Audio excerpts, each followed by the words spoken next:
पीठ चैतन्य, पेट चैतन्य, चैतन्यता और गहरी और गहरी और गहरी। आपके कमर चैतन्य, आपके उपस्थ चैतन्य, आपके गुदा द्वार चैतन्य, आपके दाएं पैर की जंघा चैतन्य, आपके बाएं पैर की जंघा चैतन्य, आपके दाएं पैर का घुटना चैतन्य, आपके बाएं पैर का घुटना चैतन्य, दाएं पैर की पिंडली चैतन्य, बाएं पैर की पिंडली चैतन्य, दायां पैर का एड़ी चैतन्य और बाएं पैर का एड़ी चैतन्य, तलवा चैतन्य, दाएं पैर की 5 उंगलियां चैतन्य, बाएं पैर की 5 उंगलियां चैतन्य, चैतन्यता और गहरी और गहरी। आपका शरीर बिल्कुल चैतन्य हो चुका है। आप दोनों हथेलियों को रगड़ें, आँखों पर हल्का स्पर्श दें, उठकर बैठना। जो लोग सो रहे हैं सोने दें, वो अपनी डेप्थ में हैं, अपने सम्मोहन में हैं, उनको कोई नहीं जगाएंगे। केवल आप धीरे से उठ के आप अपने बैठ जाएं नीचे होकर।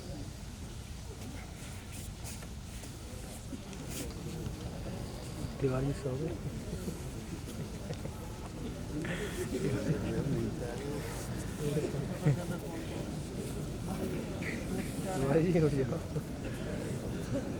कोई बात नहीं दिया जी साहब, जो लोग जितना गहरा में जाते हैं उनका देर से आना है। ये तो डेप्थ गहराई, कितना गहराई से आप ले रहे हैं। तो हाई ब्लड प्रेशर वाले के लिए बिल्कुल लाभदायक है, मेंटल टेंशन वाले के लिए लाभदायक है। रात में अपने बिस्तर पर सो करके इस तरह से कर सकते हैं, जिस तरह से मैंने किया।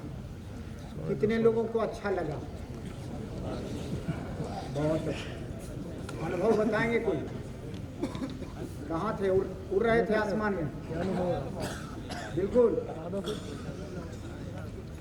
वाह, देखिए लज्जा की बात नहीं, ये गर्व की बात है कि आप देर तक रहे। आप सो नहीं गए थे, लगता है आपको कि सो गए थे, लेकिन सम्मोहन में थे। कुछ लोग चुपके से देख रहे हैं अगल बगल की, सब लोग उठ गया, हम सोए हुए हैं, कहीं बुरा तो नहीं लग रहा। लेकिन जब कोई सोए रहे तो एक आदमी तो 3 घंटा चला गया, हम लोग पूरा कार्यक्रम किए, उसके बाद हमको अंत में एनर्जी दे के उसको उठाना पड़ा। सब लोग कहा कि स्वामी जी कहीं ये तो चला तो नहीं गया, हम चले कोई बात नहीं। तो बहुत अच्छा लगा। सीओ साहब कैसा लगा? सुकून मिला ना? तो अब 2-3 आज चूँकि अंतिम दिन है इसलिए थोड़ा 10 मिनट लेट भी हो कह देते हैं। जॉन क्रिलियन नाम का एक साइंटिस्ट हुआ, जॉन क्रिलियन। जॉन क्रिलियन ने कहा, वह अब मतलब फोटो फिजिक्स का वैज्ञानिक था। तो उसने एक कैमरा निकाला इतना सूक्ष्म कि आपके शरीर का आभा मंडल का चित्र ले सके। तो शरीर के आभा मंडल का चित्र जब लिया तो उसने सबसे पहला प्रयोग किया कि एक पत्ते का चित्र लिया और उसको तोड़ा। तोड़ करके जब चित्र लिया तो उसको बड़ा गहरा असर हुआ कि उस पत्ते का पूरा चित्र आया, जबकि आना चाहिए टूटा हुआ चित्र। तो बड़ा आश्चर्यचकित हुआ कि भाई ऐसा कैसे हो सकता, पत्ता का पूरा चित्र क्यों आया? तो थोड़ी देर बाद 2-2 मिनट पर उस चित्र को लेता गया तो देखते तक क्या गया, पत्ते का चित्र सिकुड़ता गया। पहले तो पूरा चित्र आया, फिर सिकुड़ता गया। तो निष्कर्ष पर पहुंचा कि सारे जीवों में, सारे व्यवस्थाओं में प्राण का, ऊर्जा का प्रवाह का एक सेप चलता है। तो जो शरीर आपका है, ये शरीर दिखता है ऐसा, लेकिन इसके बाहर एक आभा मंडल का शरीर होता है। आप देखेंगे देवताओं को भी होता है। तो जो लोग जितने गहरे साधक होते हैं उनका आभा मंडल उतना गहरा होता है। कहा कि सबका रंग अलग अलग है। तो उस रंगों से उसने अनुभव क्या करना शुरू कर दिया कि कुछ दिन के बाद उसने सबको बतलाना शुरू किया कि आप बीमार हो जाएंगे, आप फला बीमारी से ग्रस्त हो जाएंगे। क्योंकि उसने बहुत सारे बीमारियों का अध्ययन किया। तो उस कलर का जब हो जाता था, काला कलर का हो जाता था आभा मंडल, तो पता चलता था कि कैंसर ग्रस्त हो जाएगा। हरा रंग का होता था तो फला बीमारी होगा, पीला रंग का होगा फला, तो ऐसा स्वास्थ्य आपका औसत रहेगा। और सुनहला रंग का होता था तो बताता था कि अभी आप 100 वर्ष जिएंगे, आपका आभा मंडल बहुत अच्छा है। तो सब लोग कहता था तुम ज्योतिषी हो क्या? तो कहा मैं ज्योतिषी तो नहीं हूँ, मैं वैज्ञानिक हूँ। तो इसका अर्थ होता है कि हमारे शरीर का प्राण जो है, आभा मंडल सबको होता है। आपके आभा मंडल को आप कितना सजग कर सकते हैं, कितना आप सक्रिय कर सकते हैं, यह आपके ऊपर निर्भर करता है। आप अगर प्राणायाम करते हैं, कहा आभा मंडल का सबसे ज़्यादा प्रभाव देखा गया कि प्राणायाम से। तो प्राणायाम करने से आभा मंडल सक्रिय हुआ तो देखा गया कि जो लोग जितना अच्छा प्राणायाम कर लेते हैं, जिनका अच्छा गहरा ध्यान लगता है, उनके आभा मंडल बहुत ज़्यादा सक्रिय होते हैं। उनके मस्तिष्क से गावा तरंगें निकलना शुरू हो जाती, गामा एमिनो ब्यूटरिक एसिड, और उस गावा तरंगों का प्रभाव होता है कि हमारा एलडीएल घट जाता है। एलडीएल का मतलब होता है लिम्बिक एराउजल।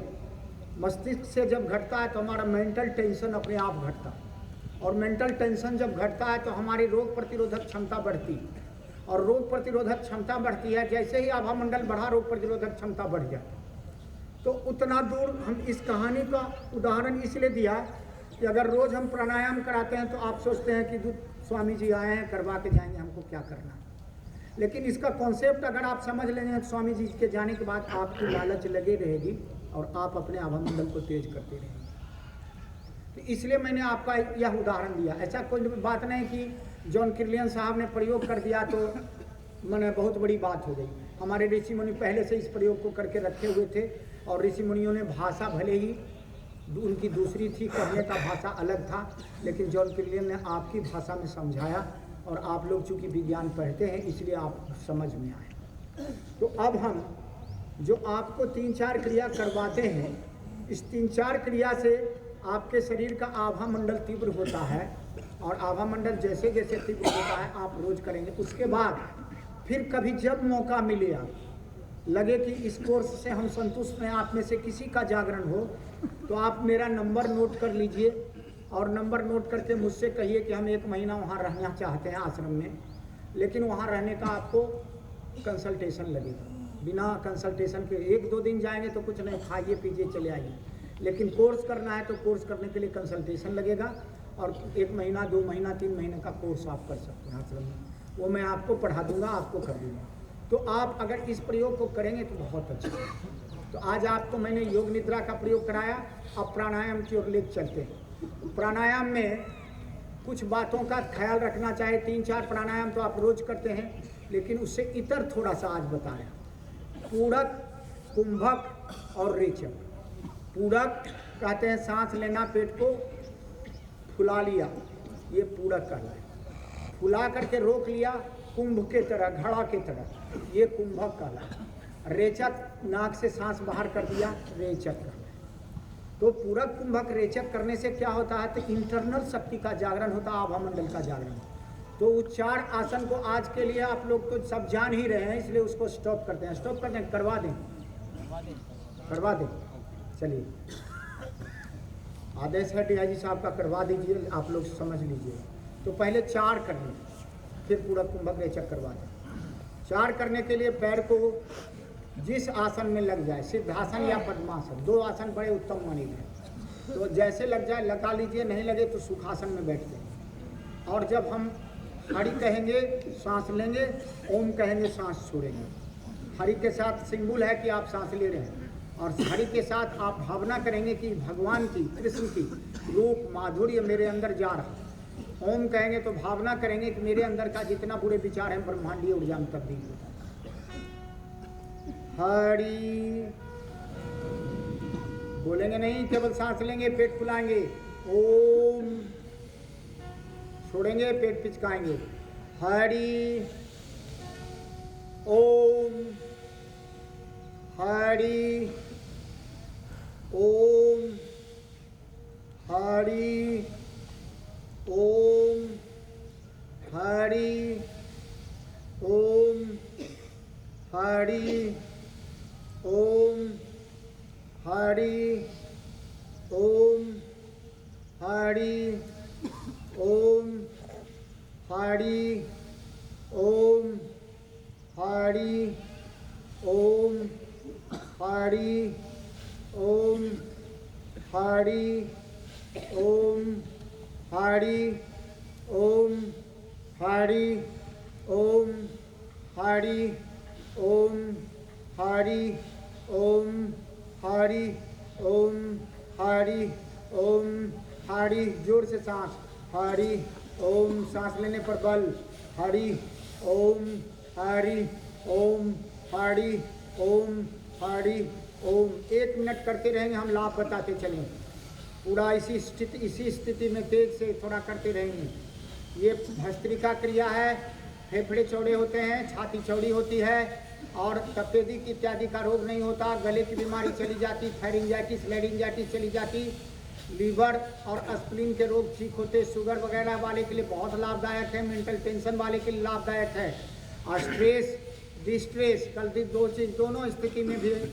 और यू स्ट्रेस में तो आप ऐसे ही प्रसन्न रहते हैं, तो इस तरह से उनके लिए लाभदायक है। करते रहेंगे। केवल 30 सेकेंड 45 सेकेंड और बचा है। हम थोड़ा बताते चले, आप लाभ लेते चलेंगे। मानसिक रोग से मुक्ति मिलती है और यादाश्त की शक्ति बढ़ती है। मानसिक रोग हमारा चला जाता, नींद अच्छी आती है, भूख अच्छा लगता है, भूख तेज लगता है, कमर दर्द इत्यादि रहता है, चला जाता। अगर आप ईमानदारी से करेंगे तो कमर और शरीर में झंझनाहट की अनुभूति होगी। और बिल्कुल अब आप 15 सेकंड के लिए 15 बार गहरा सांस लीजिए और छोड़िए और धीरे धीरे हम उसकी लंबाई को बढ़ाते जाइए, कम करते जाइए। हरि ओम, हरि ओम, हरि ओम। दोनों हथेलियों को आपस में रगड़ें, आंखों पर विकास स्पर्श लें, आंखों। ये हुआ भस्त्रिका। आप अपने जीवन में जब आपको लगे कि नहीं मुझे डॉक्टर के पास बार बार जाना पड़ रहा है, तो इसको आप याद कर लीजिए। कमर दर्द वाले के लिए लाभदायक है, साइटिका वाले के लिए लाभदायक है। कलाई